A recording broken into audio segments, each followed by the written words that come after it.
My entire existence and mission has to be focused on security, securing the future workforce so that there is this symbiotic balance in the future, because AI is here. The genie's out of the bottle, it's not going away, but it can't be AI-led and human-supported. I do fundamentally believe it should be human-led and AI-supported. And I know a lot of techno-evangelists believe differently, but so much of what we do and our purpose is tagged to what we do, right, wrong, or indifferent, that if we take away our jobs and our work and just the labor itself, we lose a big part of ourselves. I see my children, I see the young adults. I don't ever want to give that up. I feel like we all need to have a purpose and that AI should happen with us and not to us.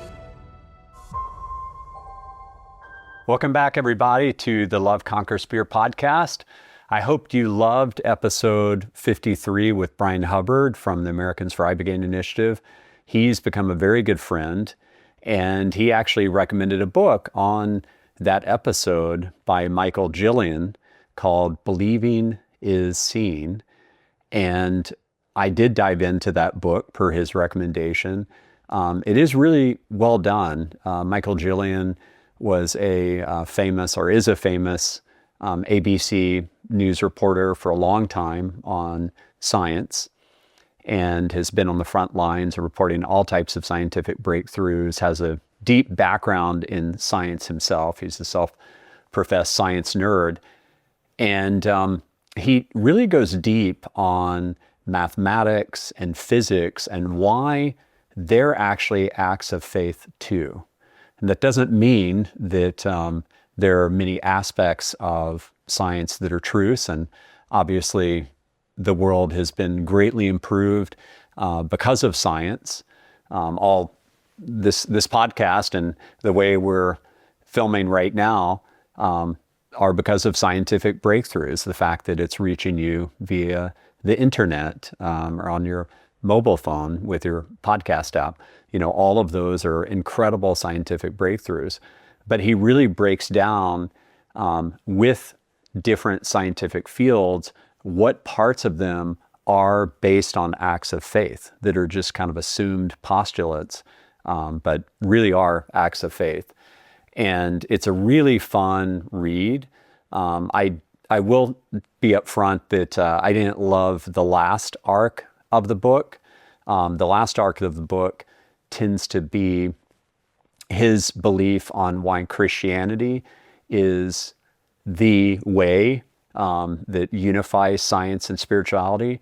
And in my own explorations, I've found a lot to love about Hinduism, about Buddhism. I'm Jewish, I love Judaism, also with the Kabbalah, the Quran, and all of the faith-based traditions really unify with this common root that our purpose here is to allow love to conquer fear within ourselves and then help others manifest that within themselves, and then humanity rises. And that is the metaphorical merger of heaven and earth. I understand how he got there, and I think if you are a devout Christian, I think you'll really appreciate how he got there. But I will say that the other faith traditions, you can get to the same place. You can really unify science and spirituality with those traditions as well. And you can look for the common root between them all.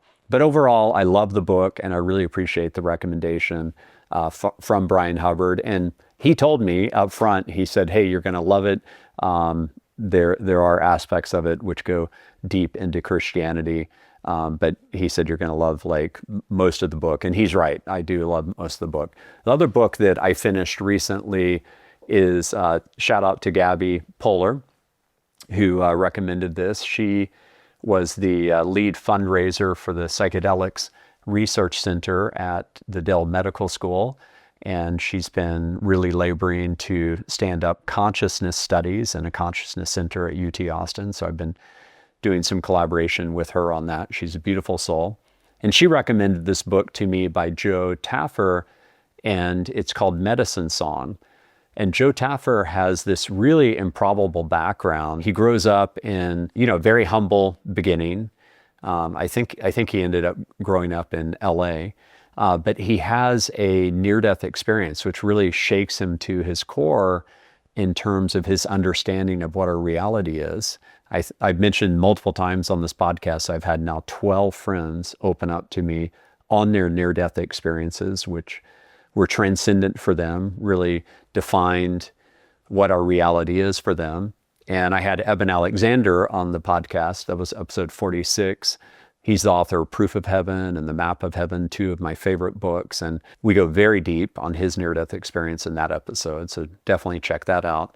But Joe ends up growing up with this understanding beyond the veil, and ultimately becomes an ayahuasquera, meaning he goes and studies ayahuasca. It allows him to have a communion with the divine. He then helps other people get there. And he eventually founds a church called the Eagle and the Condor. And it talks about the arc that humanity's on and how the condor is coming more into being right now. And the condor you can think of as the mystical. And the ancient traditions in his spiritual regions are that the condor is now coming into being, and the eagle is the ego. And that we've been really focused on science and the rise of the rational mind. And now the eagle and the condor are coming together. And this is actually prophesied to happen at this time. And so if you're starting to see more disclosure overall, that's part of the reason why it's happening. So it's a really fascinating read. His life story is amazing. I learned a lot about how he sat for people that are using plant-based medicine with ayahuasca. Ayahuasca is nothing I've tried yet. I'm not anti-ayahuasca, but it was fascinating to learn from his traditions, and I look forward to having him on the podcast. Gabby's introduced me, and we're going to set that up. So today I'm really, really excited to announce that I have Sol Rashidi with me. And Sol is a very good friend that we actually got together in Necker last year around this time, thanks to Alexander McCoben, who was on episode 19 of this podcast. Alexander is the CEO of Liberty Ventures and has this annual event there. And we were very honored to be there with extremely conscious capitalists, and it was just an amazing time. And here we are. Sol, it's such a pleasure to be here with you. Who knew, right? It's been, what, a year now? A little over a year since we were together at Necker Island? Yeah, what an honor. Honor's all mine. It was, one, not only a great group, but I think you and I have been tangentially in the same circles, in the same space. So it was just great to finally sit down. Yeah, you actually were on the Catalog and Cocktails podcast as well. That's right. For Data.World. So shout out to Juan Cicada and Tim Gasper, who wanted to make sure that I said hello to you from them. And yeah, that trip in Necker, that was an amazing trip for me. It was really part of the beginning of the Love Conquers Fear journey. That was the first time where I publicly really opened up about spirituality in this AI moment that we're in. Yes. This exponential of exponential curves, and how I really believe that the divine is working through us as well. Two things can be true at the same time. And it was at that time that I had started my journey, if you will. And there was this awakening of, wait a minute, there is a way to be a good human being, be spiritually grounded and rooted, being connected to something that's bigger than us, while for all intents and purposes, still being a successful person, having a successful company. Mm-hmm. And so that titling of conscious capitalism, I absolutely fell deep into. I'm like, there is a way to do both. It doesn't have to be if or. There is a way to be good and be successful at the same time. Yeah, yeah. And, shout out to Nancy Fetchney, too, who she was the one that first came up to me, and she's like, you and Sol need to talk. Like the mission Nancy's you're the on. One that did. Nancy's coming tomorrow. Oh, cool. Yeah, because I told her I'm here. Yeah. So she's actually going to come for our keynote tomorrow. Yeah, that's awesome. Yeah, she and I did hoverboards together out in the middle of the lake. Yeah, we're doing, tomorrow at the Culturati conference, which I've been involved with since the beginning. with Eugene Sepulveda. It's a Wow. beautiful. So 11 years now you've been with them? Yeah. Yeah. That's amazing. Yeah. I mean, with them, not like I'm on the board or anything. Right. I don't even know if there is a board, but the idea for the conference actually Yeah. came from Eugene Sepulveda and I over breakfast, with him saying, I think this would be a good idea, and I think we could make it a global conference. And so I don't think I've missed a Culturati yet. That's amazing. It's fantastic. And people fly in from all over the world for it. It's Yeah. really the definitive company culture conference at this point. So you and I will be on stage tomorrow. That's right. That's right. And more than ever, boy, do we need more and more conferences, summits, workshops, gatherings like Yes. that. More and more. Yeah, for sure. Yeah. There's nothing like the face-to-face human experience. That's part of the reason why I do the podcast in person as well. I don't care how digitally connected we are, and there's a lot of convenience associated with doing things on Zoom. Nothing beats the human-to-human experience. Yeah. I was talking to I used to run small, large, medium-sized teams long time ago. And I remember there was an early career individual on my team, and his name was Braden. And Braden just wanted to do everything via Slack and Zoom. And I was like, I asked him a status on one of the features we were building in a product we were releasing. I was like, hey, Braden, what's going on with this? He's like, I don't know. I asked Mike. I haven't heard from him. I was like, when did you ask Mike? And he was like, oh, last week. And I was like, he's like, I sent him a Slack. I'm like, Mike, who sits across from you? Right. Like, you couldn't just stand up and Yeah. walk around or, hey, buddy. Yeah. I'm like, it's okay to converse with them. It's okay to ask for a quick update. Right. And I was like, listen, I know you may be uncomfortable, or maybe it's just not something you've been taught. But when you build that relationship with Mike, next time you ask for a favor, next time you're in a committee together, that familiarity is going to go a long way, because that's the start of building a relationship. And that's just how things get done in this world. Still, I don't care how digitally engaged we are, things still get done by other individuals who either have some connection or relationship with you. So instead of shooting a Slack over to Mike last week and waiting for a response, why don't you stand up and go, hey, buddy? Right. And it's just funny that you have to teach that nowadays. Yeah. And so Yeah. I'm glad we waited. We got to do this in person. Yeah, exactly. And we didn't skim on it. Yeah, absolutely. There's actually, I don't know if you know this, but the first book I wrote is called The Entrepreneur's Essentials. It really codifies what I've learned in founding and growing 6 companies with amazing teams, including having over $1 billion IPO. Yeah. And then my wife and I are investors in 150 startups and 50 VC funds. And so it's the pattern recognition of what worked all the time. What was the most durable lessons? And one of the chapters, I think it's chapter 17, is called action-oriented communication. And it actually is exactly this point. Yeah. I've been making that point since the beginning of Bizarre Voice, which I started in 2006. That's a great name. Yeah. I love that. Bizarre Boys, really? Yeah, That's Bizarre amazing. Voice, yeah. Voice of the marketplace. Yeah. Really popularized customer reviews Yeah. all over the world. Oh, that's fantastic. Yeah. Let's talk about, what you're doing now and how did you get there? What's the arc, as you look at the beginning of your life, growing up, et cetera, why do you think you're doing what you're doing today? I've tried retracing my steps. What was that one decision point that changed everything? And I couldn't have planned my life or career or even thought this big as the eldest child of immigrant parents when a revolution happened. You think about 1978, the Iranian Revolution happened. My parents had just gotten married and they came over, and accidentally they were forced to stay because they couldn't go back.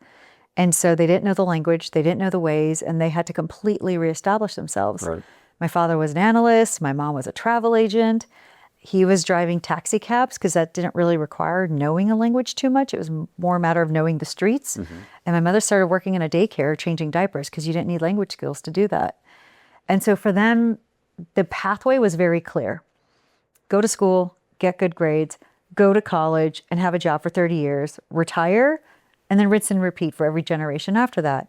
Because they grew up during a time of instability, so they wanted to give us stability, and that was just the formula.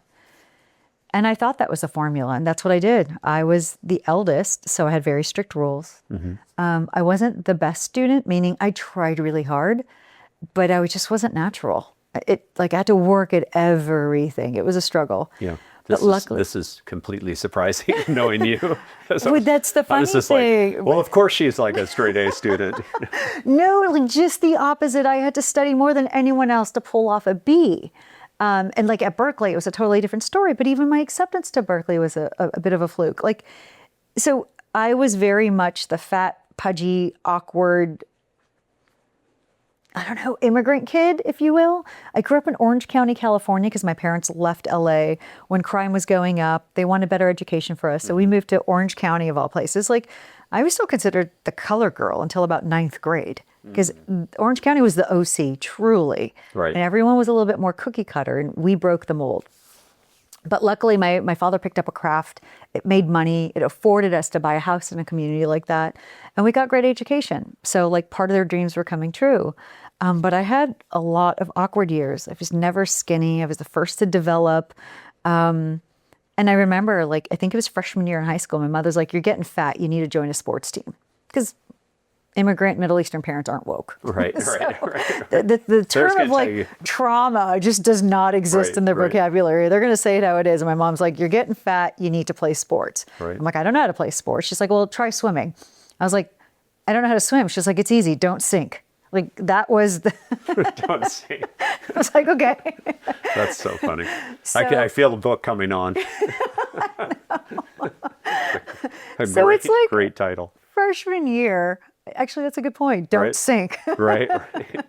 So it's freshman year, and like I'm in my Kmart swimsuit that's 2 sizes too large because again, they're immigrant parents. You don't buy what you fit. You buy into what you can grow into. So the darn thing, whether it's pajamas or jeans, last you for 2-3 years. Right. Even our shoes from Payless shoe stores, right? The bootleg like swoosh Nike that wasn't the Nike. So we always got sizes too big. Anyway, I'm on the diving board and it's like higher than I'm used to. I'm in a Kmart swimsuit that's 2 sizes too big. I don't have goggles. I think I'm wearing a scrunchie at the time. And I'm supposed to go and swim 25 yards. Needless to say, I jump in feet first. The hair comes out of the scrunchie. I'm flailing away. People had already done the 50 yards, and I think I'm maybe about 10 yards into it. And the coach just blows the whistle. And bless her, she was a tough coach. And she's like, what are you doing? And I'm like, I don't know. Right. She's like, why are you trying out for the swim team?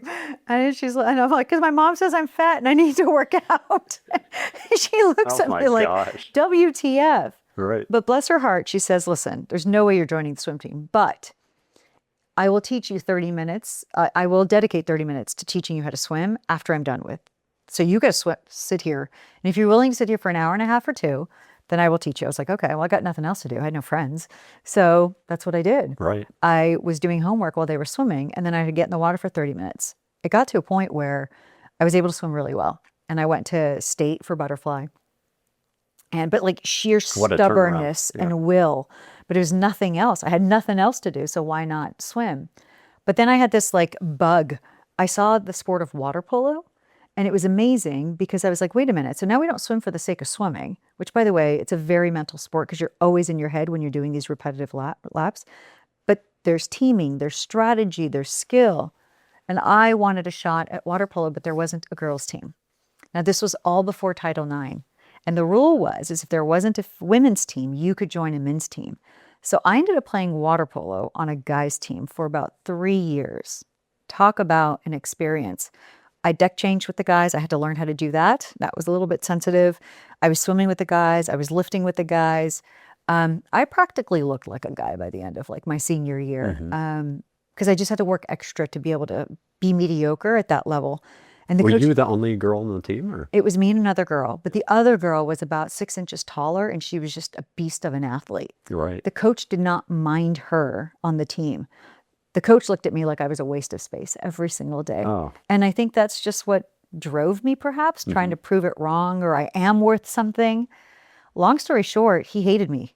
And he would throw chairs at me because back then you could. There wasn't like these things of like, oh, that's toxic or that's bad for my mental health or trauma. Right. I was getting metal chairs or what are you doing, you idiot? Right. Wow. But by senior year, I'll never forget this. He actually nominated me as a Scholar Athlete Award. Wow. Never told me, didn't say a word, but I knew he was the one that submitted me. And when I got my trophy, we just looked at each other and it was just like a quick nod and that was it. But it was the videos of me playing on a guys team that actually got me into Berkeley, because they were recruiting at Cal for women water polo players. And then I went to Berkeley and it was amazing. But then I got my ass handed to me there. I was studying chemistry. Why? Because it was the subject that I was the most horrific at in high school. And I was like, well, if I don't know what I'm going to study, what better way to get better at something when I completely suck at it? I had no idea about the College of Chemistry and that the Unabomber was born there and that how competitive it was. So I would study relentlessly to get a C plus, B minus. I just couldn't keep up.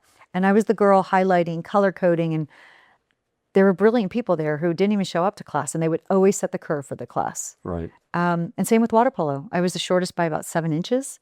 And sophomore year, my coach was like, Sol, what are you doing? I'm like, it's a good point. I don't know. Right. She's like, listen, I love your work ethic. I love your tenacity. No one could ever, ever talk down about your work ethic. But you're never going to be on the A string. You're going to be second string to second string at best. And you have a choice to make. Keep practicing 6 hours a day and be okay with this, or you try something else. Mm-hmm. And I remember my father, when I talked to him about it, he's like, listen, you can quit or you can fail. I prefer you failing because that means you tried till the very end. But if you quit once, you'll get in the habit of quitting again, and then it becomes easier. And so I would rather you fail because you'll learn something from it. And so I was trying to take into that principle. But halfway through sophomore year, I'm like, my grades are sliding. I'm not doing well. Like, it was just ego slam after ego slam after ego slam. And so I quit. I quit water polo. And 2 weeks later, though, a coach discovered me and asked me what sport I played. I said, well, up until 2 weeks ago, water polo. Now imagine, I'm 5'3" on a good day, but I'm about 45 pounds heavier when I was playing sports than I am now. She's like, have you ever tried rugby? What on earth is rugby? Oh my gosh. And so she described to me, she's like, well, it's like football without pads. I'm like, why would anyone play football without pads? Right. I'm like, wait, why would women play? Like, we're just not, we can get hurt. She's like, I think you'll be natural at it. And I looked at her in a smarky comment. I was like, why? Because I'm short and stout? She's like, exactly. I was like, oh, crap. But it turns out I did try out. My 5'3", which was a disadvantage in water polo, was a tremendous advantage in rugby. Lower center of gravity, harder to tackle. The ball handling skills I developed for water polo, because you're treading on ground, amazing. And I was a natural at it. And so in 3 months, I made captain. I played for the U.S. team. Wow. In 3 months. It was just natural. Yeah. Everything I had trained for just carried over. Now, I had to learn how to tackle. I had to learn about the fold. I had to be smart about when I was being tackled and rugged. I got hurt. Like, you know, my eyebrows, parts of it are tattooed in because I got a lot of busted eyebrows along the way. And sometimes I joke I had to play rugby and voluntarily get tackled to prepare me for this career. But I thought I was going to play sports my whole life. And then there was a rude awakening. You get older and things just don't recover as fast. And you realize futons and ramen noodles just don't agree with the body. And I was like, crap, I got to get a real job. And so the first job I ever got accepted into was a data analyst / data engineer. I loved the work, but I wasn't good at it. So you can see a theme. Right.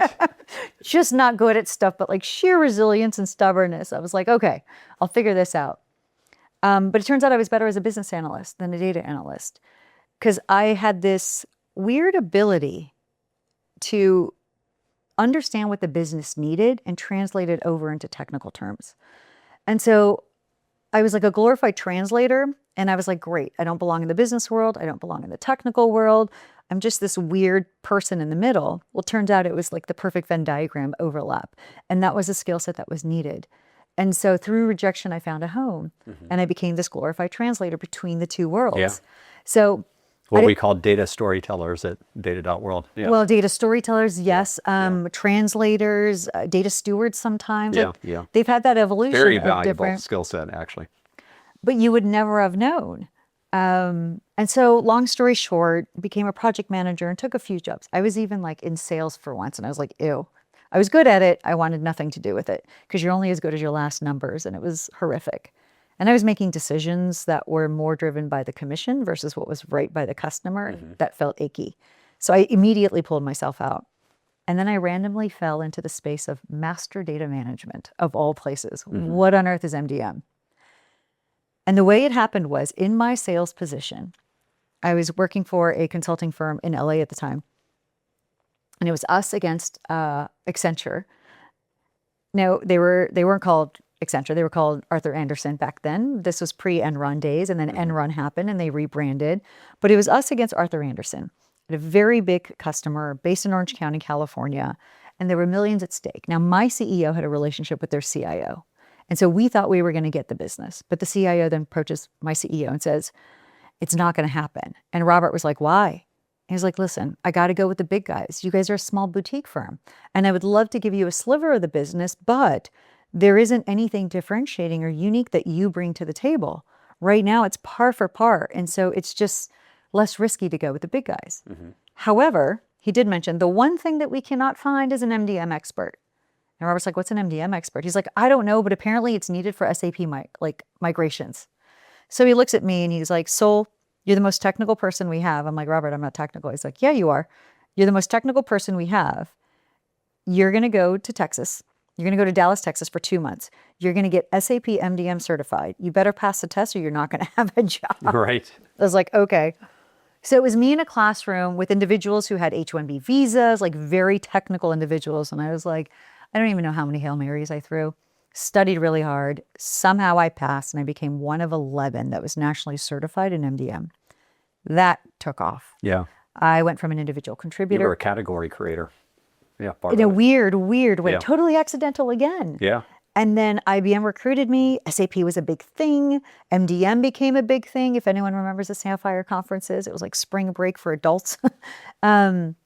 And I was one of 11. So I went from being an individual contributor to managing a team, and then ultimately to the primary liaison to the business. They always wanted me to connect the dots for them. And then I became an associate partner, and then a partner. And then something remarkable happened. Watson beat Ken Jennings in a game of Jeopardy that was televised. And Ginny Rometty had just made CEO. So first female CEO, the early version of artificial intelligence was introduced to the workforce. It was like, for me, the golden year in 2011, and I was partner. So my skip level by 2, Jay, went over to Watson, and I was like, "Coach, let me in. Yeah. I want this." I didn't know why. I didn't know how. Same reason why I didn't know why or how with water polo, go down this route. And for 4 months, I gracefully kind of begged Jay. I was like, "Jay, you can't do AI without data." Totally made that up, had no idea if it was true. I'm like, and no one knows this space better than I did. So finally, I got in. And for 5 years, I got to travel the world, help companies back then with their AI strategies and AI use cases and with developments and deployments. And you don't know until you know. And like, you just kind of stumble upon all the mistakes and assumptions. And then after Watson's brand was a little bit tarnished with some few failed implementations. I wouldn't say because of the technology. Again, first to market's very difficult at that scale. Then I became a partner at Ernst & Young and helped them build their digital practice. And then my client, Royal Caribbean, hired me as their chief data and AI officer back in 2016. And it was amazing. In 2016. 2016. And that was the first time that title was a title, right? Chief AI officer and or chief data officer.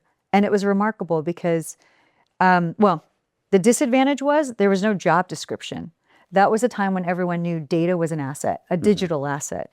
And digital transformation had just started percolating to the top, and it started becoming a strategic initiative. But how do you enable digital transformation? Again, through data. And so for me, I was a kid in a candy store because I got to build, I got to experiment, I got to try and do all the things that I love that was both an amalgamation of business and technical. But because the job description wasn't vetted or written, I was writing it in real time. And I quickly learned that folks don't know what they necessarily want, but they can immediately spot what they don't want. Right. So I became the source of all the things that folks didn't want. And it was like, okay, so you don't want this. We'll try it a different way. No, I don't want that, but I do kind of like this. Okay, we'll try it a different way. So it was just writing the rules of engagement and the role of what does a CDO really do and the difference between an offensive CDO and a defensive CDO. What is the role of a chief AI officer? Do they really own all of artificial intelligence within enterprise? Or is it more of a maestro managing an orchestra where everyone's playing a different instrument. Like those are the things that I got to uncover along the way. Granted, through many frictionful experiences. Yeah. But that went on to other roles. One of the funnest was at Sony Music. I was their executive vice president and CDO. I got to do shots with Harry Styles and get a private concert with Alicia that's fun. Keys. Then COVID hit and I joined Merck Pharmaceuticals. And then after that, I would say the best perk was at Estee Lauder, 30-40% off of like, I mean, I'm a gal, right? Like La Mer and Tom Ford and all the amazing makeup and stuff. That was a lot of fun. I worked for the Lauder family. You know, with Bizarre Voice, they were a customer of ours, and I would actually get that discount too. Yeah. Which benefited. Oh, did Deborah? Yeah. Good for her. Yeah. And I loved it because it was products that people tangibly connected with. And that's when I first understood how much experience and marketing are interconnected. But then in 2023, two things happened that changed the course of my career. I burnt out, and there was a micro Iranian revolution. There was a lot of millennials and Jaziras that were dying. They were protesting the hijab movement. Yeah, I remember that. There was very a well. ton of oppression and suppression that they were just experiencing, and just so many young, beautiful adults dying. And a few of my family members were caught in that turmoil, and I couldn't help but be bifurcated in thinking and my purpose.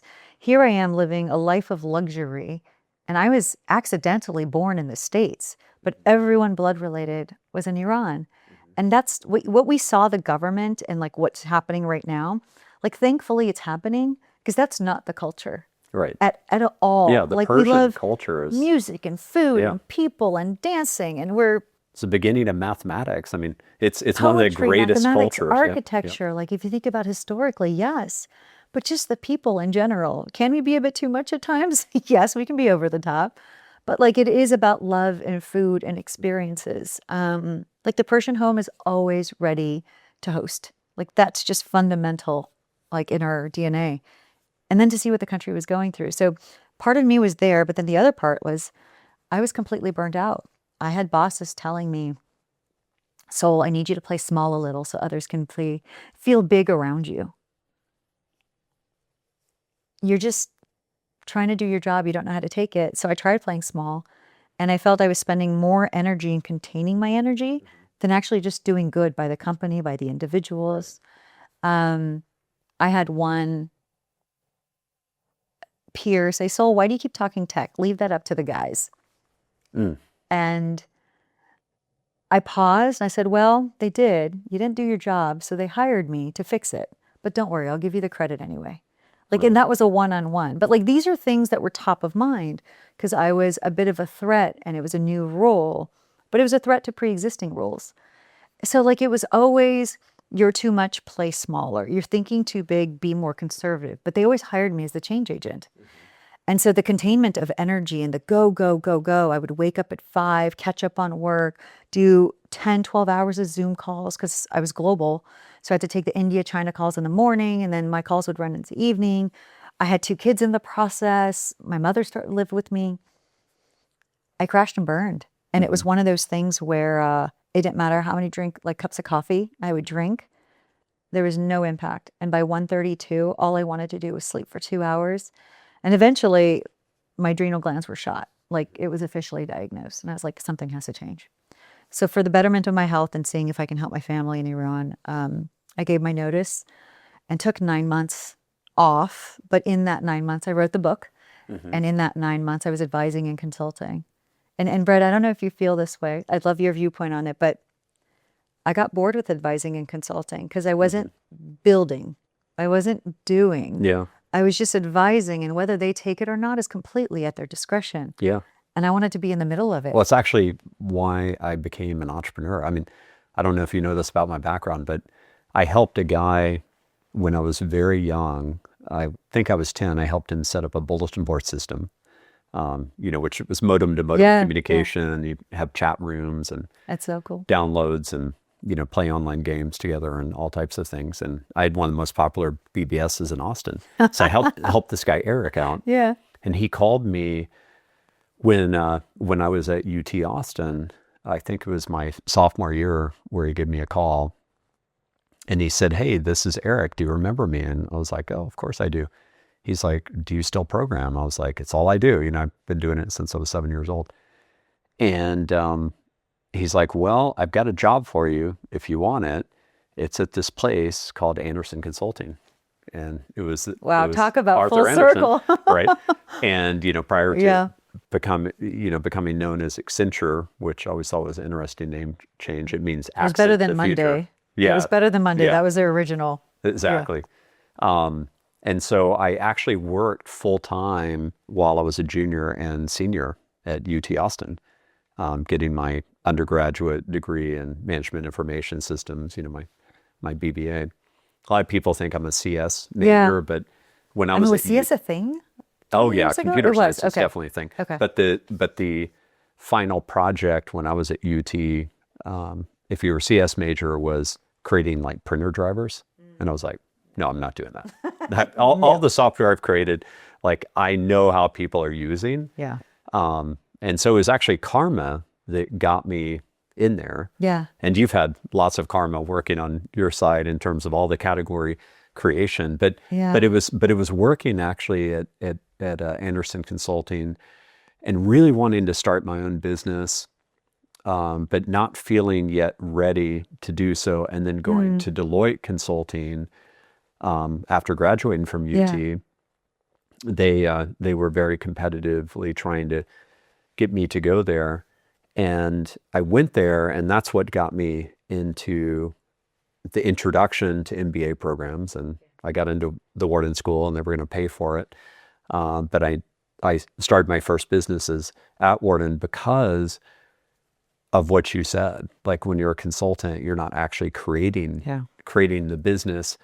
You can give all types of advice, and it's it's important that you have that benefit of being objective, going in and seeing the situation for what it is. People do get, they lose their ability to see when they're Now, did working your there every day. parents open up the doors and you discovered the world of developing and coding at 7, or was it something you accidentally stumbled upon, but your parents supported? Oh gosh, well, now you're asking me one of my favorite questions because I get to brag about my mom. Oh, My mom learned how to program with me when I was 7. no. Yeah. Oh, I love that. Yeah. Yeah, my blog. But Actually, you named discovered it. Lucky 7. And she supported it. Well, she was the one that introduced me to it. She bought me Pong when I was 4 years old, and I was the kid that was trying to take it apart and figure out how it worked, and she thought that was very unusual. Yeah. And so she bought me my first computer at age 7 and learned how to program with me. And the thing she did that was like super mom, like superhero mom, is she then let me do that over 40 hours a week for my entire childhood. And so instead of like, you've got to do this and that, and she just let me exercise my passion, which turned out to be an amazing career. Yeah. And I didn't realize how much of a superpower that was until we had kids ourselves, and how important it is to expose your kids to lots of things and see what it is that they're passionate about. Yeah. And then let them do that. Yeah. So It's so true. It was incredible. And I think this is where I know there's nature versus nurture, and kids are kind of pre-wired when they come out. Like same sure. parents, but you could have totally opposite siblings. But I think this is where their nurturing really helps cultivate the path that you go down. Mine were immigrant parents. They didn't know the world of coding and computer science. They were like, whatever it takes to get a job for 30 years and then retire. Like that was the only path that they knew. I had no idea about computers. I mean, I remember in high school, I got an Apple IIe and I loved playing the typing game, but that was about it. Like that's as far as I went. Again, just a very fat, awkward girl trying to survive, not necessarily knowing what I was going to do. I was still putting sun in my hair thinking I was going to be blonde like the other girls, only to turn out like a Oompa Loompa because my hair went orange because I'm Middle Eastern. Of course, I'm going to get brassy. But so the advising and consulting, which I think you and I both can relate to, I'm a builder. I love creating. I'm a change agent. And I didn't realize that those were titles. I just knew that I was getting rejected from everywhere I was for different reasons. And I couldn't understand it. And I thought something was wrong with me. And the more I tried to make it better, actually, the worse it got. And that's like kind of the first, in a weird way, we talk about being in alignment, right, in the spiritual world. We talk about the divine connection, intuition, gut. Like, I thought these were random incidences, haphazard ways of just bumping into this bumper car and then going into another bumper car and like the career pivoting. When I was about 43-ish, 44-ish, 43-ish, I couldn't explain up versus down. I just felt defeated. And I was like, I have worked too hard in my life. Like everything I've had to work hard for, nothing comes naturally. What is going on? And so it was like a identity moment. I was like, who am I going to be? What am I going to do? And when the book was launched, it was great. But writing books and publishing books and getting it out there is very difficult, especially nowadays where everyone can self-publish. The market is saturated. But I bumped into one person who introduced me to another person.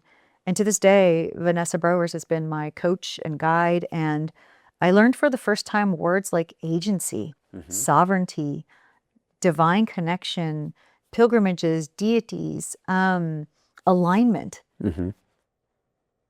I didn't even know. I was like 44 learning and studying these things. And I just went down this rabbit hole of like, wait, I can say no to things? Wait, I'm allowed to say no to things? Wait, I'm not meant to play small because my energy naturally is just large. Right. It started making more and more sense, but it didn't explain the career thing. And then I accidentally stumbled upon an opportunity where AWS wanted to recruit me as their head of technology for North America, managing their startups business. There was a head of business development, and then there was a head of the solution architects. So I oversaw the solution architects. Perplexity, Anthropic, they were our customers amongst many other ML AI native companies. And it was really fun. And I loved everyone I work for. Data.world was too. That's right. That's right. And somehow it came to me of like, my entire existence and mission has to be focused on security. Securing the future workforce so that there is this symbiotic balance in the future. Because AI is here. The genie's out of the bottle. It's not going away. But it can't be AI-led and human-supported. I do fundamentally believe it should be human-led and AI-supported. And I know a lot of techno-evangelists believe differently. But so much of what we do and our purpose is tagged to what we do, right, wrong, or indifferent, that if we take away our jobs and our work and just the labor itself, we lose a big part of ourselves. And I see my children, I see the young adults. I don't ever want to give that up. I feel like we all need to have a purpose. And then securing these massive ecosystems that are being built. Because right now, everyone's running with scissors. For the first time in all the technological disruptions that have actually occurred over centuries, where security and governance were always protocols that ran in parallel, we are being told to go run with scissors because of this FOMO that's kicked in of do AI or become obsolete, do AI or die. And so executives, boards are feeling the pressure, and we've got many narratives around VCs and big tech, and there's this swarm of activity happening, but we don't have the proper security protocols. We don't forget regulations. I'm not even talking about that. I'm like, agents can hallucinate. LLMs are hallucinating. And we're doing a good job of sweeping the no-nos and the mistakes and the whoopsies under the rug and just highlighting the glamorous aspects of it. And it's really unfortunate. So for me, it was driven by my kids. I loved the path, as frustrating as it was and as relentless as it was. I want my children to have a future. I want their children to have a future. But also privacy, security. And where spirituality kicks in is when I learned the words of agency and sovereignty and protection and safety, things that as a woman in the tech space and as an executive, I didn't always feel. It all just came together. People should have a choice, always. And that AI should happen with us and not to us. Right. And there are conscious decisions that we can make to ensure that we can both grow, yes, the business, exponentially, but also human capacity and human love and human abilities and just unleash, to your point, abundance. I just don't think we're making some of the best decisions to support that future just yet. So everything I do is focused on that right now. That's awesome. And don't you think that that God is working through us to get us to make the decision to allow love to conquer fear? If I'm not dropping into my heart and I'm speaking with my mind, part of me overanalyzes the fact that we have gone through centuries after centuries after centuries of power, greed, classism, racism. Like, if God was living through us, why would he allow such massive genocides and massacres, right? But if I short-circuited the brain and go into my heart, I'm like, maybe this is our reckoning.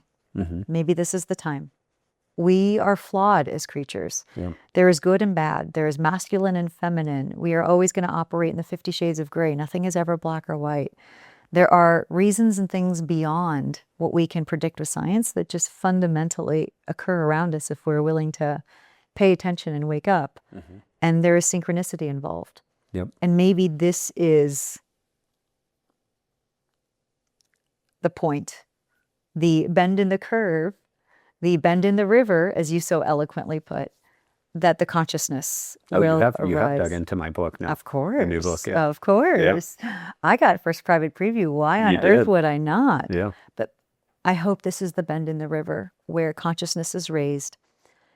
There's so much desperation for attachment and connection in the digital world that we live in that this becomes a path that people choose to get back to realignment.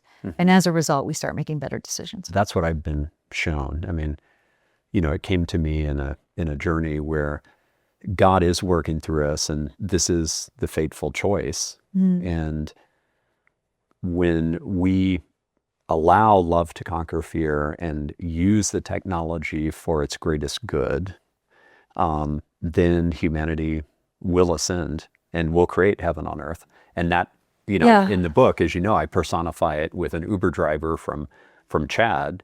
You know, Chad has a GDP of $660 a person versus our 86,000 here in America. And I was like, what? You know, he and I are just having this amazing divine connection. It's just, we're just, you know, you can tell we're meant to meet each other. And as I'm learning more and more about what is it like to live in a country with $660 of GDP a person, you have very unstable electricity, running water, not really much of a thing, you know, rampant disease, you know, very bad food availability, healthcare availability, et cetera. And we have to get to a point where there's such a decline in cost because of so much abundance that financially it makes sense, because capitalism kind of is one of the big rulers that humanity has prioritized, where it makes sense to go into a country like that and create abundance, you know, create the healthcare they need and everything else. And, you know, it is, I mean, the way I see the world in so many ways is two things can be true at the same time. It's one of my favorite sayings. You know, we can both have like these potential dystopian outcomes with AI. And certainly there's bad uses of it today. And some of the people running it, you know, are not doing the best job at bringing out the best of it. But at this, on the flip side of that, it is the path to abundance, and technology has always been the path. You know, when we discovered fire, we could use it to warm our caves back then, cook our food, or use it for great destruction. And humanity did use it for both. But scale plays a big role in that. Access plays a big role in that. It does, yep, for sure. Because I think with abundance, at this state in time, I'm not sure we would know what to do with it and make the right decisions. Because we could use that lever to narrow the great digital divide that exists between the modern technocentric industries and worlds and countries with those that are at a disadvantage. But we haven't done that yet, because if you look at the efficiencies that we've been able to hit with compute, with storage, with water, with energy, we are tenfold more efficient now than we were 20 years ago. But that same issue still exists. Even with healthcare, viruses, diseases, and just medicine. Well, the technology has allowed us to discover new medicines that can treat like fundamentally fatal diseases. But still, It's reserved for the select few and not those that are in need. So even with the abundance of access with medicine, biotech, pharma, and the abundance of capabilities with energy consumption, it is not carried over. And so I think the optimistic view is, yes, in the age of abundance, we could solve some of these fundamental issues, but there has to be this divine intervention where everyone is collectively working towards that. And right now, I don't see signals yet that everyone is collectively working towards that. Everyone's just surviving in their own world. And with this technology, I would love nothing more than to think that it is enhancing our abilities because we now have data that's democratized and accessible by us all. Like, it's unbelievable what we can get through some of these frontier models. But the flip side is, as a society, we prefer convenience over comprehension. We prefer speed over substance. We are preferring motion, right, over sitting still and just letting some magic happen through our stillness and silence. And so we're programmed that way. So how do you deprogram or unprogram? Right. That's where I think this divine intervention has to happen, because in order for us to pivot and use tech for good and not for bad, to narrow the digital divide that's happening, to be able to access all the assets we gain through the age of abundance, to be able to spill over into the fundamental challenges that we're being faced with day to day, there has to be that collective consciousness. And I don't see it in everyone. Now, I'm very blessed that I met you, even though we've been in the same world, in person at Necker. Yeah. And with you came others, and with those others came others. And I'm like, oh my God, there's a movement. I'm like, wait a minute. It's not that there's a movement. It's like I'm finding other like-minded individuals. That's the law of synchronicity. So, but there is also a movement.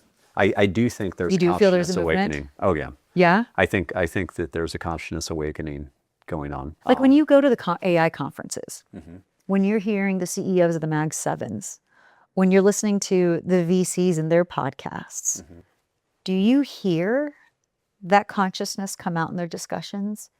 You usually don't hear it on stage, but you hear it in private conversations, and there's glimpses of it. Okay. Like Dario Amodi's Adolescence of Technology piece is really it's beautifully done. Very beautifully done. And what he just did with the US government, I have literally in the past 3 weeks, and even though this cost me hours that I did not have literally transitioned all my projects and work from OpenAI to Anthropic. Like, just fundamentally because of the stance that he took on privacy. And yes, and here are the things that you just can't do with it, because that's just not what we stand for. Right. We need more. So you're absolutely right. Ari is a great example of just that consciousness that's going into this, because he understands the power this holds. And I'll give you another example. I'll give you Dimas Sisyphus. So, I go to the TED conference every year. It's coming up. Yeah. It's amazing. And 2 years ago at TED, Chris Anderson was really pressing him and saying, Dimas, like, why are you doing this? What's driving you? Yeah. Like, what do you really want to learn? And he starts talking about the tree of knowledge, and that he wants to understand the reality of the universe at the Planck scale resolution. And there was just a Oh my God. There was just a post on X that he put out, and Elon Musk commented on. And I'm not a huge fan of X, so this is not like an X promotion. I think X is like ground zero for algorithmic manipulation in terms of like trying to hijack our amygdala and keep us enraged. So not Meta X? Well, I mean, a lot of them are programmed this way to try to hijack our amygdala and keep us enraged, to keep us engaged, right? Yeah. But this was an amazing post.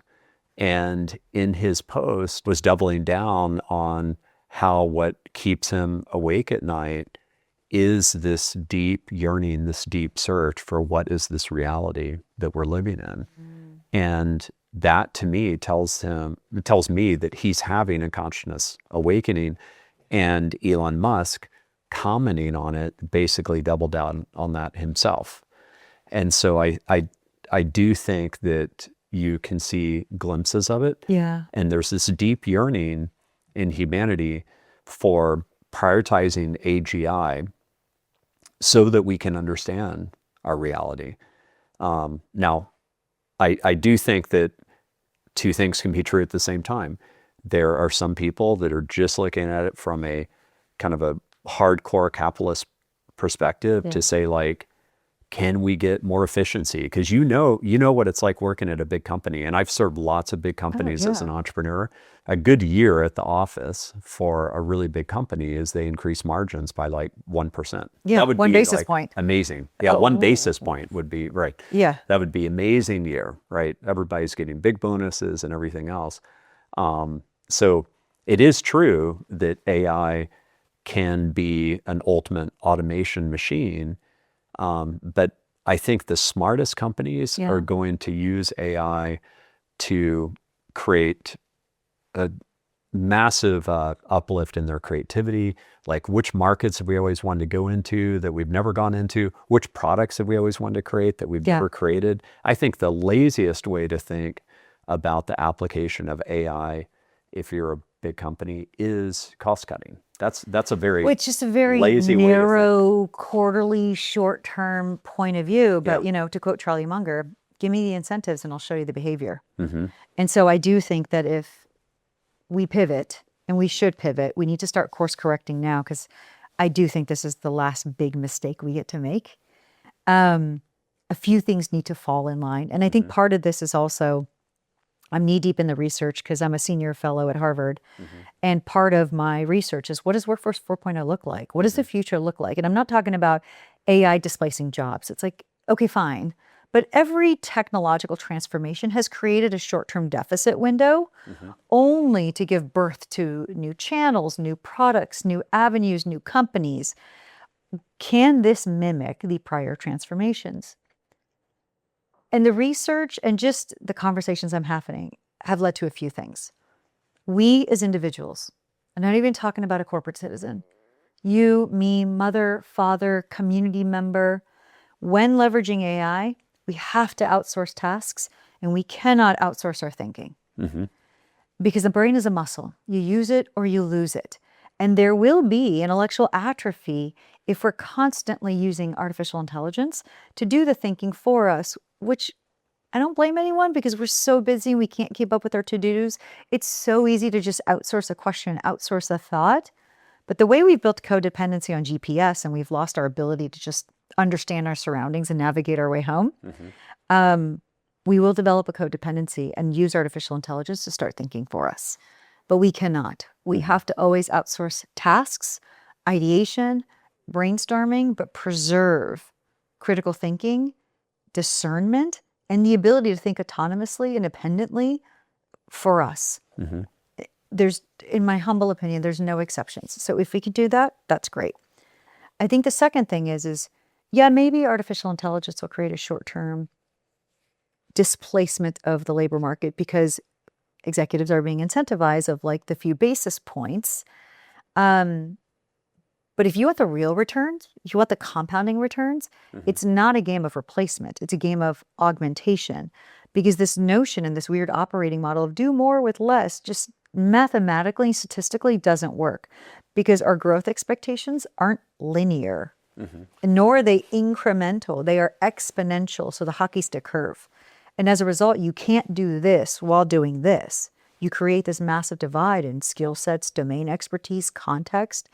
And so maybe you could stay the same with less, drive efficiency. Maybe you could linearly grow with the same. But if your expectations are exponential, you have no choice but to evolve with new talent, with hybrid talent, with the evolution of talent. So mathematically, that equation just doesn't work. And I think that myth needs to go away. But the two other things that came about specifically related to the research, our entire governance model of these ecosystems rely on human experts in the loop. Sounds great. Well, in 5 to 10 years, when the experts are retiring, who's going to take their place when early career workers are the first ones, and knowledge workers, white collar workers are the first ones to being displaced by artificial intelligence. Because if you take a look at college graduates or someone who's in their first, second, or third year, what is their primary job? Data analysis, aggregation, summarization, research, the groundwork, the grunt work. But that gives them contextual knowledge. And through the time, they start understanding patterns, recognitions, and they can make better business decisions as a result. This didn't work that time because of XYZ, but this can work now because of ABC. But if we are no longer hiring college graduates, if we are no longer offering opportunities for early career adults, who's growing into becoming the experts of the future that are going to govern these AI ecosystems? Right. We are fundamentally dislodging and removing the pathway that we are depending on in the future for governance. So there's going to be a massive gap. And I think the second finding is, wait a minute, laws of supply and demand. If we have no supply, then those that exist are the only ones that can be hired, which now means I've got 30 plus years in my career. So in 4 years, when someone needs an expert, they're not going to hire a mid-level person at the cost of $200,000 a head. They're going to need an expert who's been in the field 15, 20, 30 years. I'm in demand now. I'm going to charge a premium. So instead of my salary being $400,000, I can charge $1 million now. Because guess what? What used to be 100 of us now is only 10 of us. So the cost per unit of talent will actually go up if we don't have the supply to support it. Because yes, the AI capabilities, the agents, will take over data processing and aggregation and analysis and the early career stuff. But then who's going to govern it? And where the experts are going to come from that are going to manage these cockpits of agents moving forward if we don't have it. So we're actually reducing the supply with the increased demand of experts. And it's going to be a disservice because, yes, maybe the executive at hand right now is going to get paid based off their quarter or yearly bonuses. Right. But the executive that has to manage these ecosystems in 8 years, screwed. Unless they're willing to pay 3-5 times the amount that they used to pay.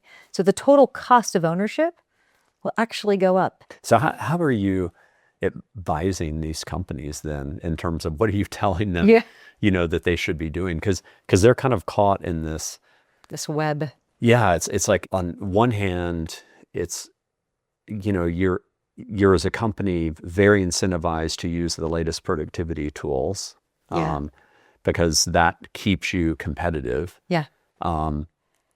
On the other hand, you care a lot about the company culture and about continuity, and so how are you telling them to kind of?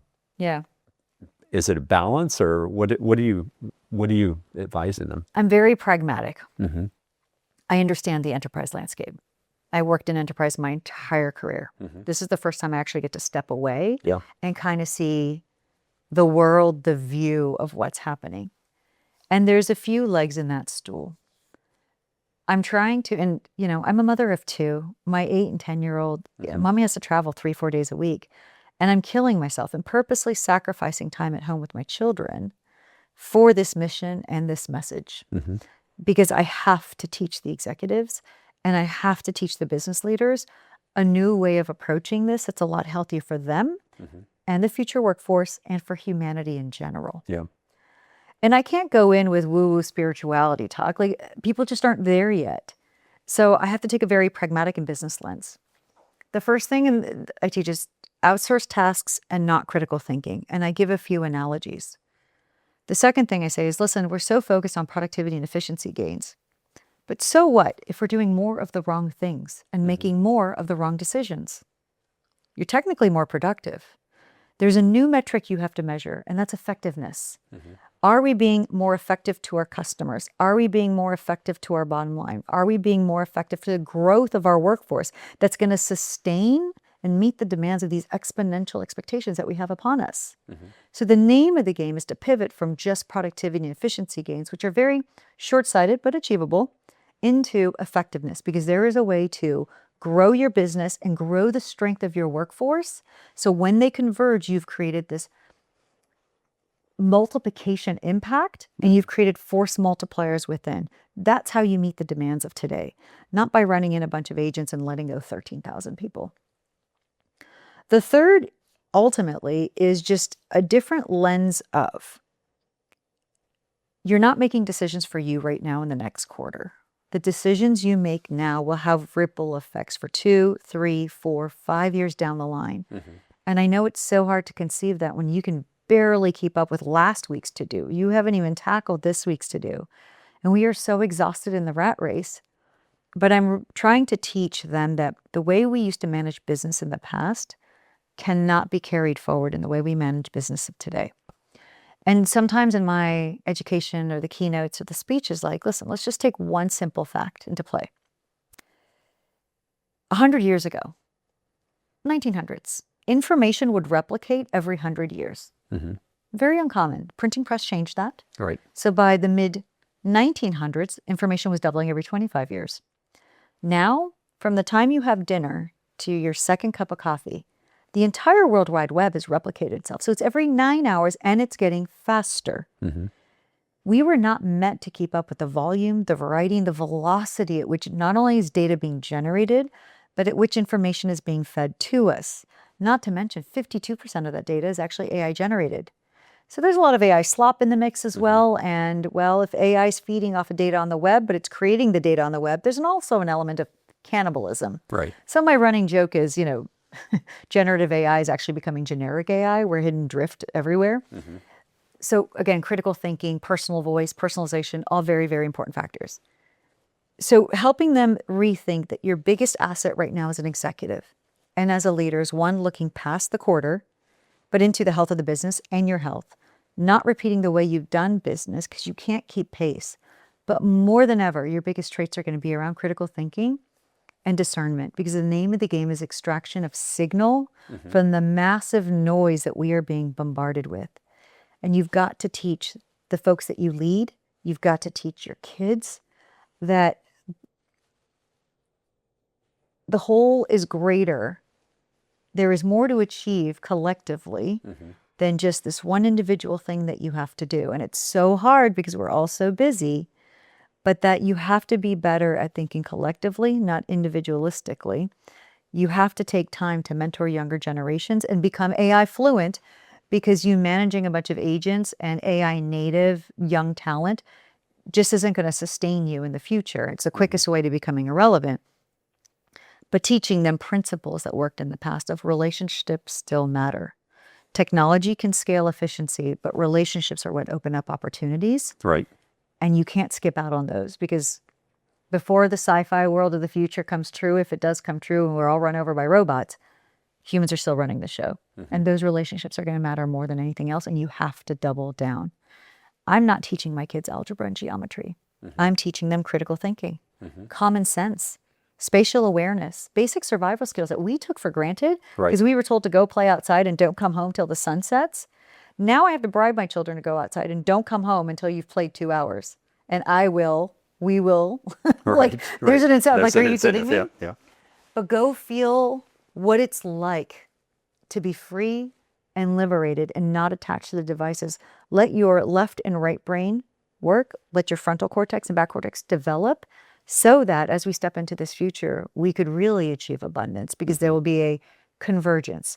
So in my happy place, we're going to go from the narrative of AI and job replacement into AI being a major force multiplier and a massive augmentation mechanism, and then into convergence. But we have to master human first, AI supported first, before we can get to that utopic. I think that's so well said. And our kids are a little bit older, right? 21 and 16.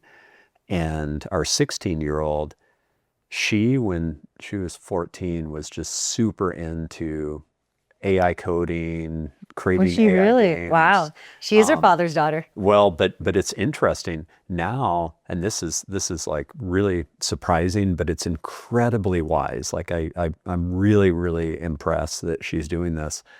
She is saying, Dad, I don't want to default to using AI first. Wow. I want to learn how to do art myself. The analog. I want to learn how to write code myself, and then I'll be so much better at using AI because all have developed the skill set. She's 16 and she picked up on that She's at 14? 16 and she picked up on that. Now, That's she was amazing. 14. She was all in on AI, just no guardrails, just, having, like, even at age 14, I think it was age 14, maybe it was 14 and a half, she already had 6 open source large language models on her computer. And was just all in. I vote her on for it. president. Yeah, it's incredible. That's amazing.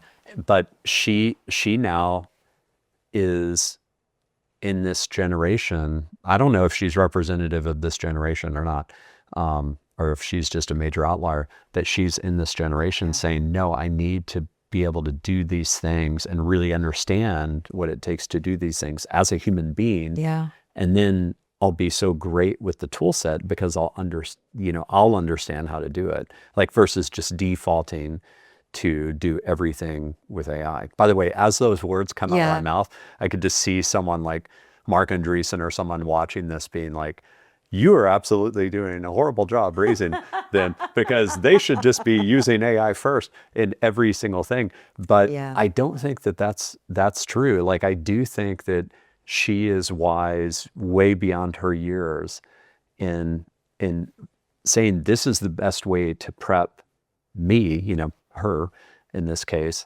for this future of working alongside the machines versus defaulting and, like you would say, outsourcing your brain, like not even knowing how to think. Yeah, you go now you she's go into practicing zombie your mode. message. She doesn't even know you, but she's practicing. But your it's message. amazing that at least within your home, there's that element of consciousness and spirituality and connection that she's able to, whether it's through osmosis or it's through lived practice and experience, she's sophisticated enough to pick that up.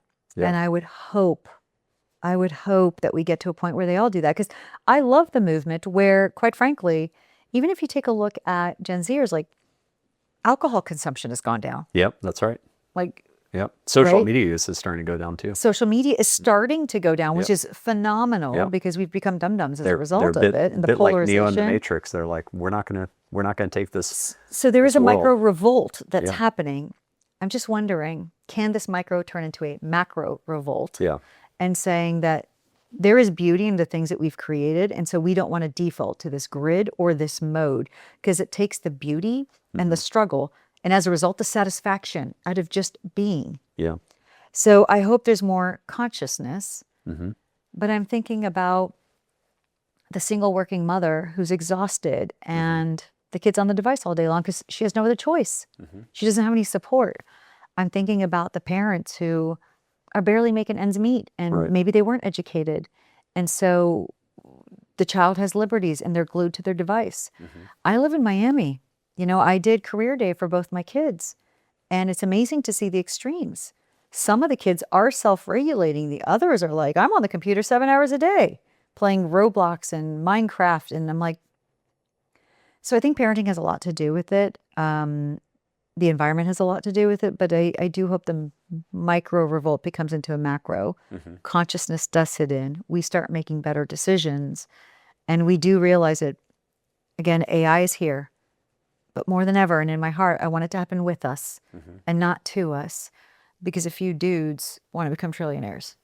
So on the front of a few dudes becoming trillionaires, one thing that I think will rebuff that even desire is that if that is actually the way it plays out in the world, like, let's just go there for a second and kind of envision that. Few dudes who are trillionaires with bunkers in case things go wrong that control the data, the algorithms, and everyone's usage. My counter on that is there's no market. And by the way, there's no human flourishing if that's the case. And so, now you're sitting on $1 trillion, but you've created a dystopia. So I just don't think it will play out that way. And I think that the reason why is there are guardrails at a macro societal level, because what would actually happen in that scenario is there would be massive revolt.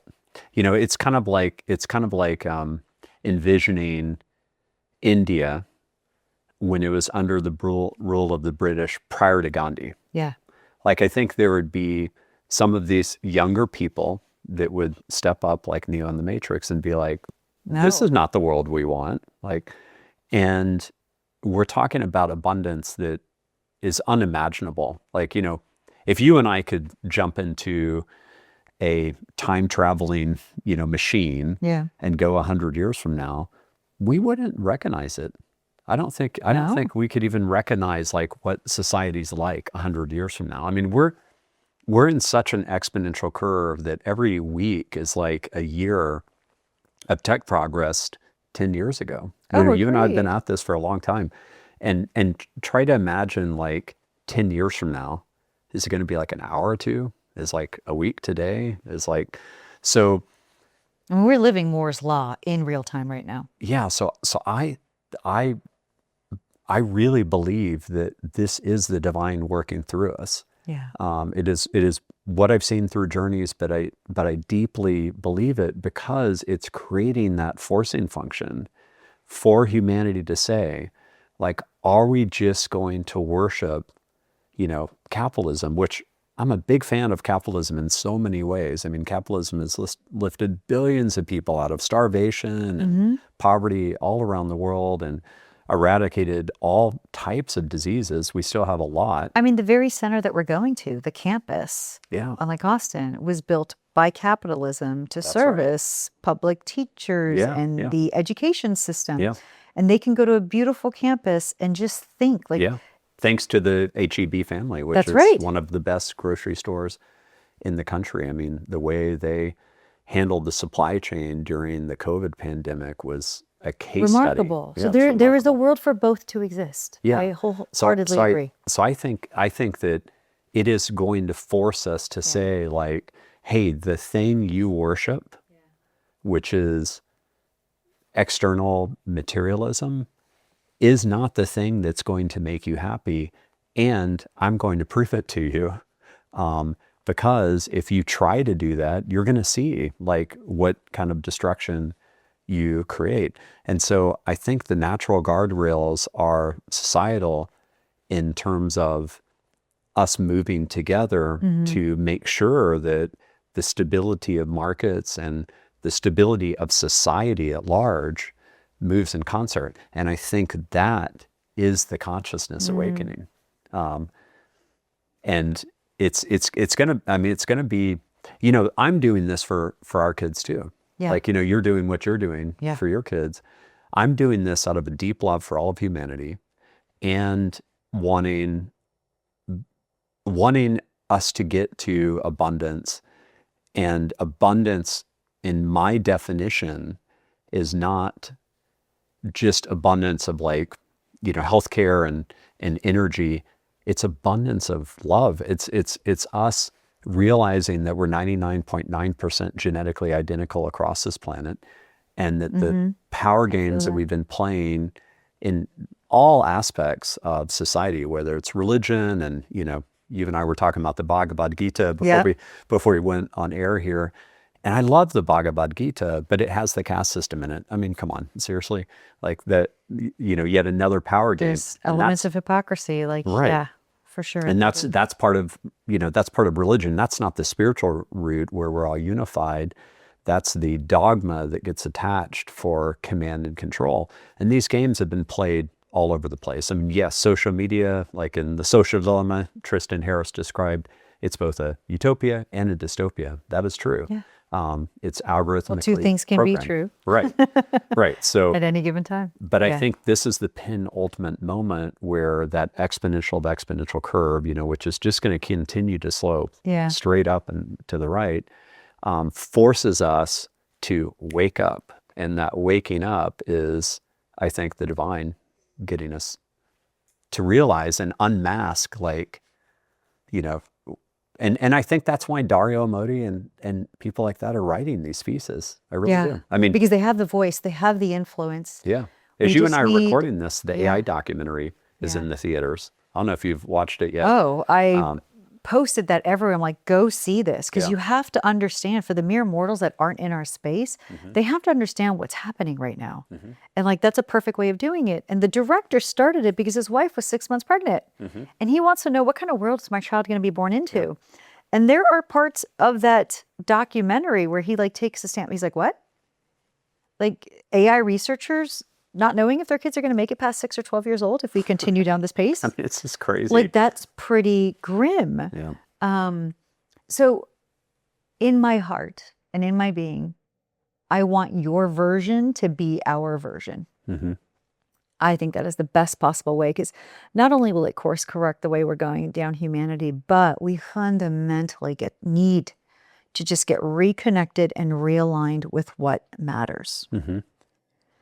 I think the side of me that just still sometimes kicks in is, well, we've never learned our lesson that buying more things doesn't make us happier. We're still thinking more is better. Not always. And there isn't a single story I've ever heard from a billionaire, a millionaire, or even my life where the happiest moments were when they were the simplest moments. It was an apartment with very little thing, but they had purpose. And that's what drove, and it was simple, and it was happy, and it was purpose-led. So we haven't learned the big scientific truth that more does not make us happier. As a matter of fact, less actually makes us happier. Happiness is only found on the inside. That's right, 100%. And the less you have, the less distractions you have, and you can actually sit still and reflect and appreciate and be grateful for what you have. But when you're just chasing the bigger house, the better car, the meeting up with the Joneses persona, like, it's the rat race, as we all know. So I want your version to be truth, but knowing that, I do think that for us to get to that path that you and I think, and I think we know is going to happen, I actually think there has to be a few catastrophic incidences that snaps people up. They won't consciously necessarily do it through divine flow or meditation or consciousness or the greater good. I think there has to be a few catastrophic incidences that says, whoa, whoa, whoa, wait a minute. This isn't all it's cracked up to be. There's a positive and a negative charge at the same time. And we've created this electromagnetic force around us where, wait a minute, I'm being pulled in multiple directions. So whether it's a few companies lose billions as a result of agents and AI going wrong, whether it's we fundamentally never catch up when it comes to energy resources, so we can't scale this thing as fast as the VCs and the big tech companies want to, whether it's leaders start making better choices around workforce preservation because they know that maybe not the next quarter or the year's growth is important, but they're going to be measured by 2, 3, 5 years from now. So they need to make decisions on the overall effectiveness of both the business and the workforce.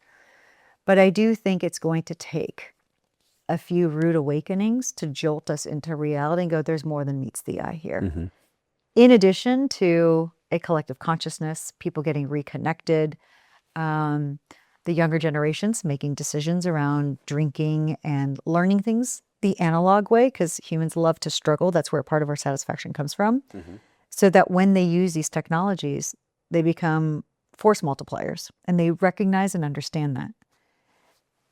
I just think somehow that's just going to be the reality of it. But both paths lead to the end result. There is a reckoning and a pivot and a course correction. It needs to happen. I have many friends. I mean, you're one of many that believes that we have to face really severe darkness for the light to come. I mean, in terms of the catastrophic events. And I really hope that that's not true. Same. I really hope that that's not true because I like your version. Like, choose your adventure. We were talking about that. I want to choose your adventure over this adventure. Well, I mean, the reason I wrote The Lattice was to give humanity a positive way of how it could happen, how we could all unite. Asimov was a great sci-fi writer that really wrote about positive visions. You know, I've heard you say on another podcast, you want the Star Trek future. I also want the Star Trek future. I mean, The Lattice actually is the Star Trek future. Once we unite, you know, we conquer faster and light speed travel. We actually get to the point where we very intelligently and thoughtfully work with this alien race to create a universe. And it's it's I won't get into all the details of the book, but that was a really fun arc of that story to play with. Humans are messy, and we're in the messy middle right now. And I love it. I think it's beautiful. I don't want to be anywhere else in my life. Yeah. And Brett, you and I are of an age where since the late 90s, we've seen more transformations in our generation than any other prior generation before. You know, whether it is the dot-com boom, whether it's social chats, mobile phones, mobile apps, big data, Hadoop ecosystems, advanced analytics, data science, blockchain, metaverse, Web 3.0, applied AI. Wait, no, generative AI. Wait, nope, agentic AI. Like in 27 years?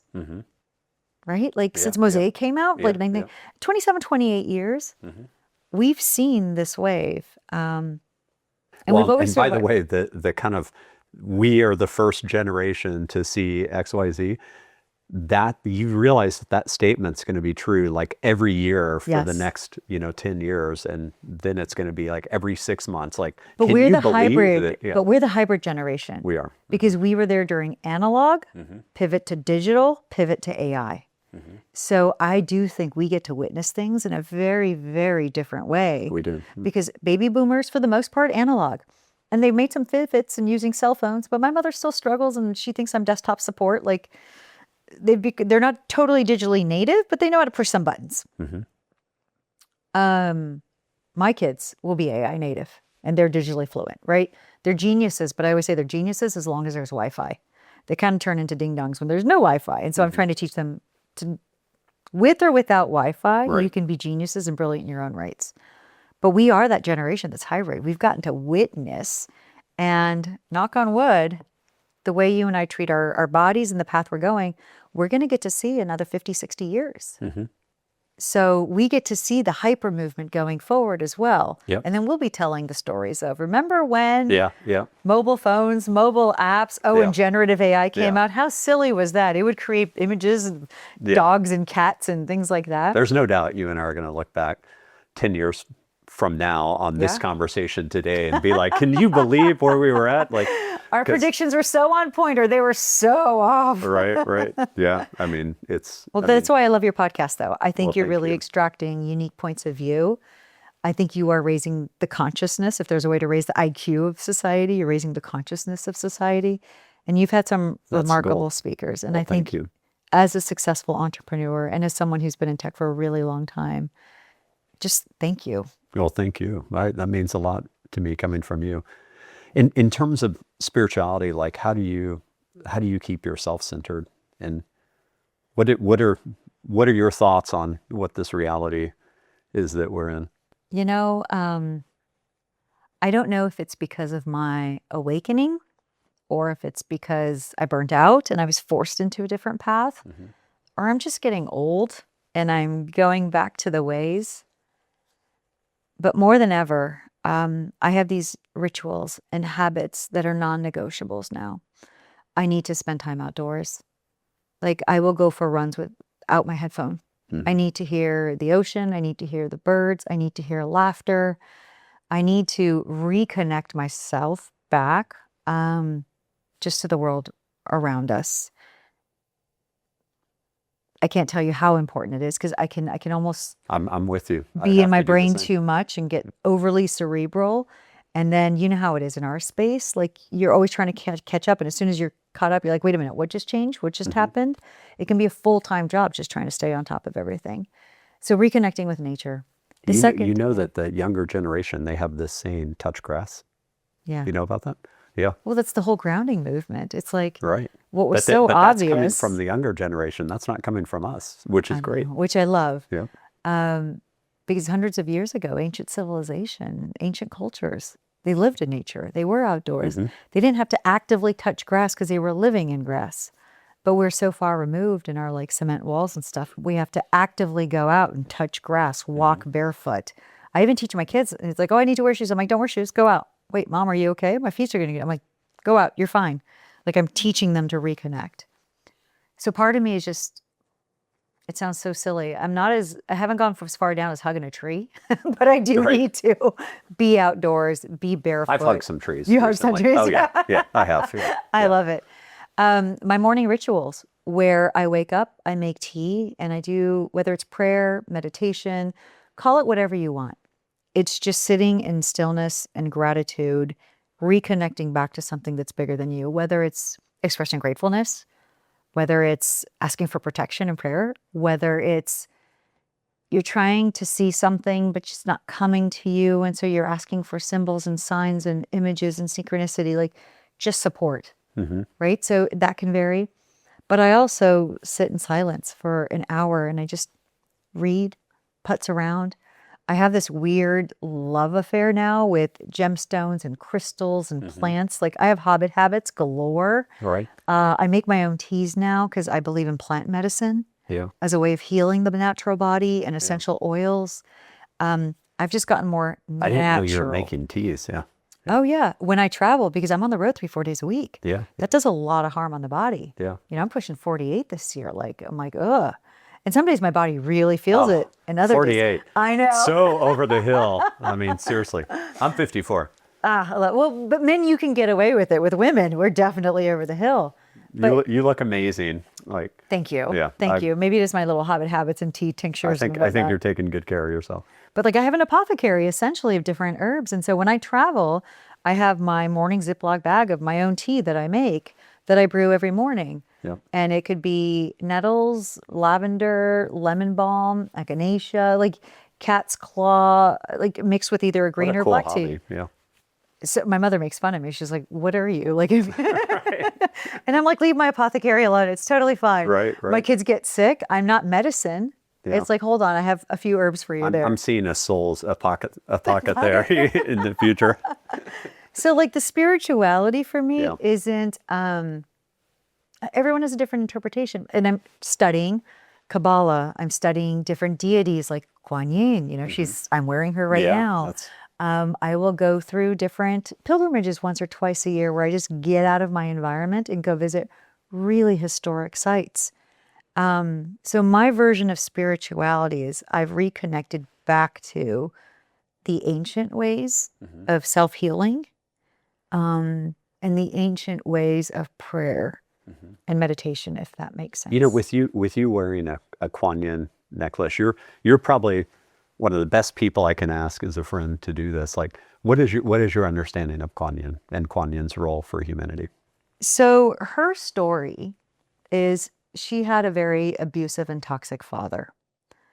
So much so that he was trying to force a bunch of things on her, including a marriage. And she just didn't want anything to do with it. So she said, listen, I'm not going to be a pain to you anymore. Instead of giving you grievances, I'm just going to remove myself out of the equation. And off she goes. But her father continued to pester and like just in different ways try and abuse her rights and her sovereignty. Long story short, he's on his deathbed. She comes back and essentially gives him so much love and mercy and compassion that the father was like, my daughter is so full of love. He's so remorseful of all the things that he was pushing upon her that eventually when he dies in peace, knowing that his daughter had tremendous compassion and mercy. So the reason why Kuan Yin for me is important is it's a reminder of compassion. You have to understand the version of me 5 years ago is not the version of me right now. I was very results oriented. I still am, but I do more with heart, and I shouldn't say less with head. I'm more balanced with heart and mind. But if you think about the physical self, the soul self, the mind self, and the heart self, I over-indexed on mind. Like, and I pissed a lot of people off, and I didn't like the version that I was becoming whatsoever. And I realized that it wasn't a matter of having the power to influence, the power to command, the power to motivate. For me, actually, the greatest gift I could have is the power of compassion and understanding what people are going through and why they're giving you resistance, why they're being threatened. And so Kuan Yin was one of the major deities of like, listen, even if they're giving you snake oil, even if they're giving you BS, even if they're resisting and pushing and just making your life hard, have compassion and understand what they're going through. Mm-hmm. I'll give you a weird example. I was on an American Airlines flight. Now, I'm a Delta person, but recently I've had to switch to American because out of Miami, they just have more directs than Delta. Now, most flight attendants go about their job and they do an okay job. But this one day, the person in front of me got up so harshly, the hot tea that I was given spilled all over me. And I had a white wool jacket, a white shirt, and white jeans. Mm-hmm. Not only did it get stained, but my skin was turning red. And so I had to like take off the jacket, pull up the shirt, unbutton my buttons just to give my skin some space to breathe. And the flight attendant who had given me the drink looked at me and gave me one napkin as if he was like serving me Coke. And that was the way to solve this. And then he goes on. But another flight attendant brought me some ice, took care of me. When we were all like disembarking, I looked at the flight attendant and his name was Tav. And I said, listen, you could have helped me out more there. He's like, well, I tried. I did what I could. And I looked at him. I said, but did you? I said, I don't know if you don't like your job, or maybe you've been doing it too long and your heart's not into it. Mm-hmm. But just know that we're picking up what you're putting out. Right. So you did what you did. It's fine. Alexander came to my rescue. I said, but I think you need a minute. Is this what you really want to do? And he teared up and he said, I'm just so tired. Mm-hmm. Now, the old self were like, WTF, I'm writing a complaint to American Airlines, this and this and this and that. But she's a great reminder of, listen, everyone's going through their own trenches. Yeah. And most likely, don't take things personal, although that's still hard, but I'm practicing. You will be taken care of as long as you have this connection to something that's bigger than you. Yeah. And I've seen miracles happen in my life. Like we talk about manifestation and asking for things to happen. The doors that are opening up in my life, Brett, I couldn't even dream that big. Yeah, likewise. You know, you don't even realize this, I don't think.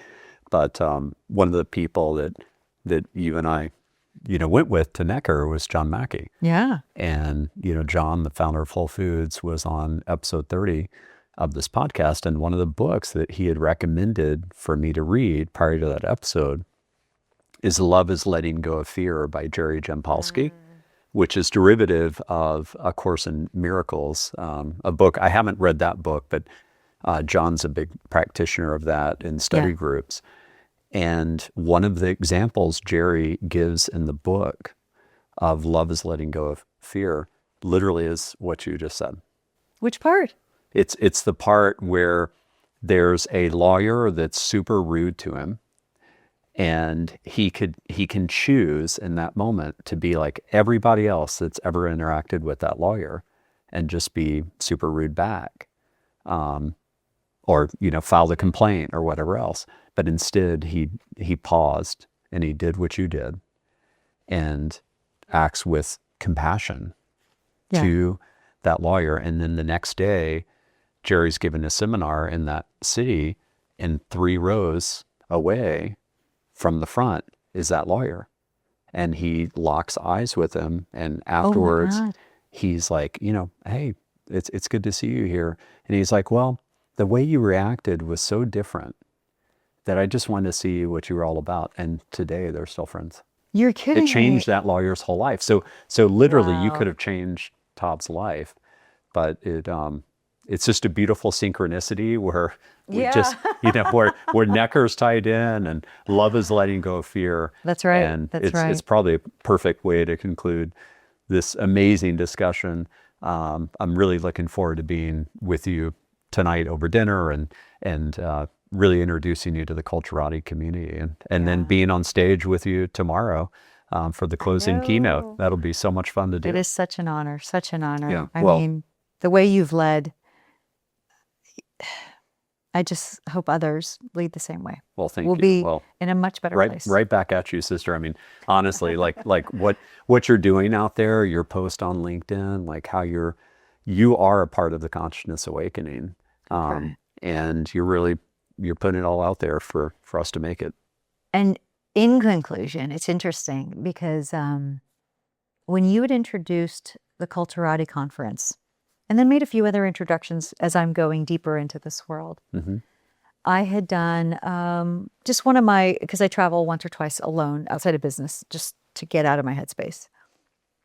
And in that I had met someone who I was told is connected and has messages and downloads, etc. And what I had told him, I said, I feel the pressure and the weight of the world on my shoulders because I don't know if I'm enough to course correct, pivot, and teach others that there's another way of going about this. Mm-hmm. And I'm killing myself and I'm tired and I don't know if I'm doing enough. And there was a moment and his eyes were closed. And he said, you are a ship within a fleet. There are others doing what you were doing. It'll all catch up. Yeah, that was exactly what I was thinking, is that We are ships. We are not alone. There is an awakening underway, and I'm seeing signs of it all over the place. And I don't just think it's selection bias. It's happening, and it's happening more and more because we're being forced to make that fateful choice. It is a forcing function moment. Well, I can't wait till we all do it. Yeah. Well, thank you. Yeah. Thank you so much. Really, really appreciative of our friendship and just absolutely love your heart. Same. Thank you, Brett. Thank you. Yeah, thank you. Thanks everybody for tuning in to another episode of Love Conquers Fear. Wow. Sol is amazing. I'm just so honored to be with her and have her as a friend. And we're going to have a great time at the Culturati conference tonight. We will air part 2 of this conversation, which will be she and I on stage as the closing keynotes for it. It'll be a live episode of Love Conquers Fear. And thank you again for all the shares, all the heart you're putting out there. I had an amazing day just 2 days ago where 2 people reached out to me and really told me how much Love Conquers Fear has shifted them and introduced them to lots of books, lots of different ways to process, this exponential curve that we're in. And they just wanted to reach out and sincerely thank me. And I can't tell you how much that means to me. Keep it coming. This is completely self-financed. There's no ads on here, as you all know. And my goal here is to help humanity have the heart shift that we need to make it to that beautiful age of abundance for all. Thank you.